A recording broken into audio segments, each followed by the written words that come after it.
there were a lot of good baseball players came out of East Newport, and Red Gibney, who's a cousin of Billy's, he was being recruited by the Pirates, and they wanted him to accept a bonus offer, and he said, "Well, if you take my cousin Billy, I'll sign up with you." And that's how they both got on the Pirates roster.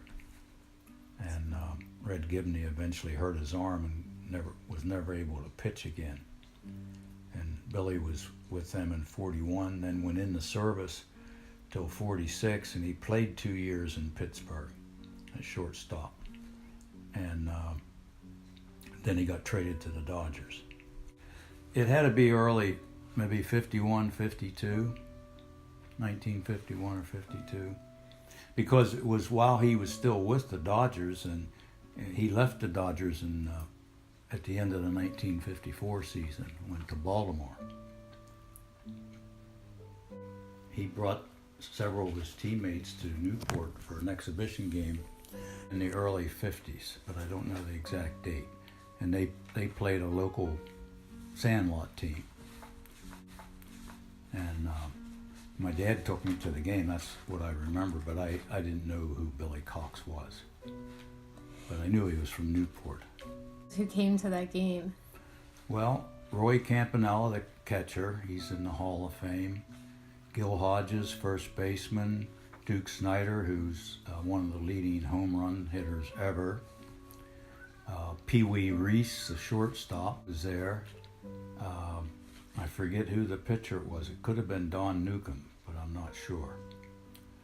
And there was a second baseman. It wasn't Jackie Robinson, but Jackie Robinson was a Dodger at that time, but he didn't come to that game. And those were the basic guys. It was a fundraiser, but I don't know who the beneficiary was.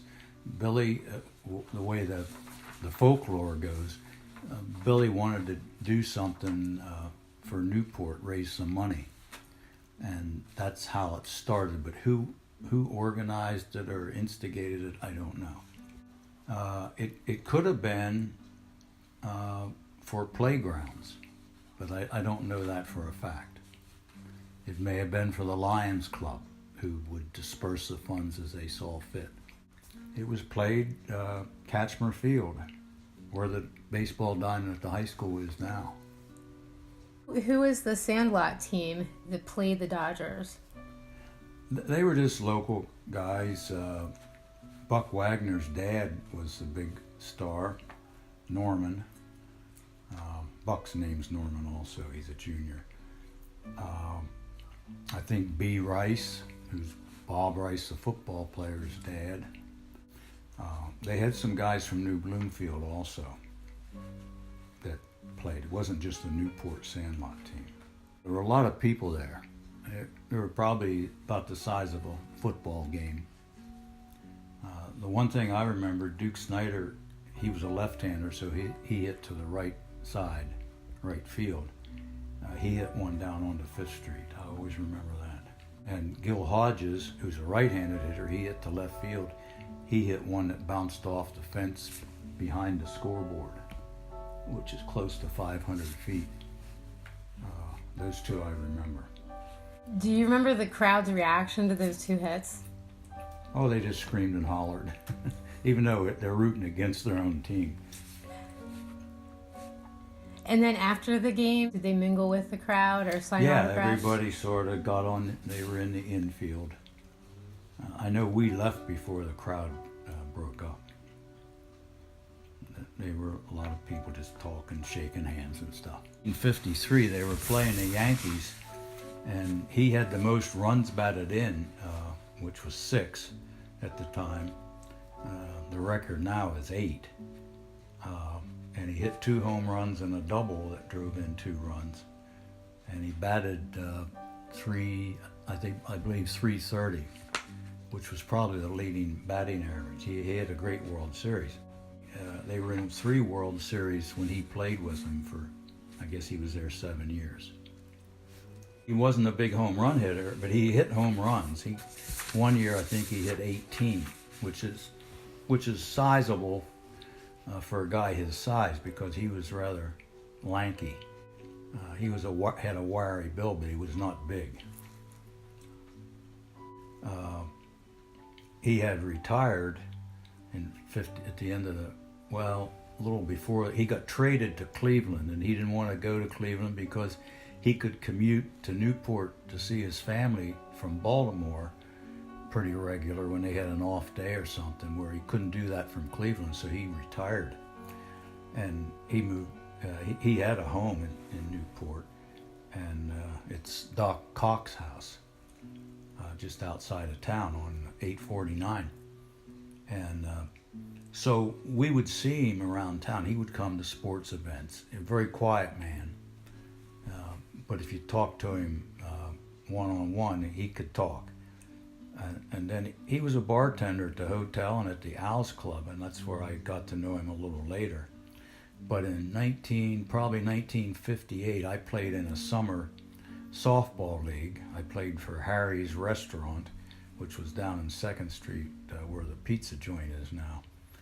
And he played for the Owls Club, which was the number one. We were number 2, they were number 1. And he was 40, probably 42, 43. And back then, you didn't play sports like softball when you were that old.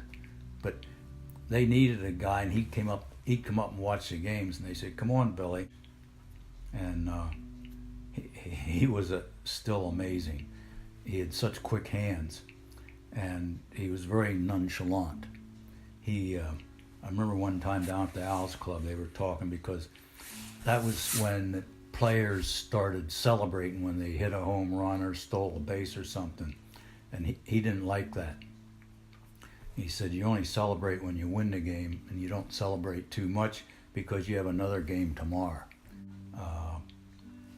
Certainly, he was a role model in the sense that he didn't brag about anything. I mean, he's the only Newporter that ever played in the big leagues, and you wouldn't know it to be around him if you didn't know who he was. And so he had a good influence on the kids that way. And I mean, the reason the Pirates signed him was because he was such a good fielder. But he's still mentioned, if you listen to a baseball game and they start talking about third baseman, his name will always come up as one of the best third basemen of all time. He had tremendous arm. He was fast. He could run. He stole bases. He was fast enough to do that. He and Jackie Robinson were probably the 2 fastest guys on that team. Pee Wee Reese was quick, but he wasn't fast. He was Pee Wee, he was a little guy. He was their shortstop, and he was probably 5'4", but he could play. He's in the Hall of Fame. Campanella, Hodges, Snyder. There's another guy on that team. Carl Erskine, a pitcher. Oh, and Don Newcomb's in the Hall of Fame. Nobody coaches you. You either have it or you don't. You can improve fielding techniques, but the great ones, they're just great.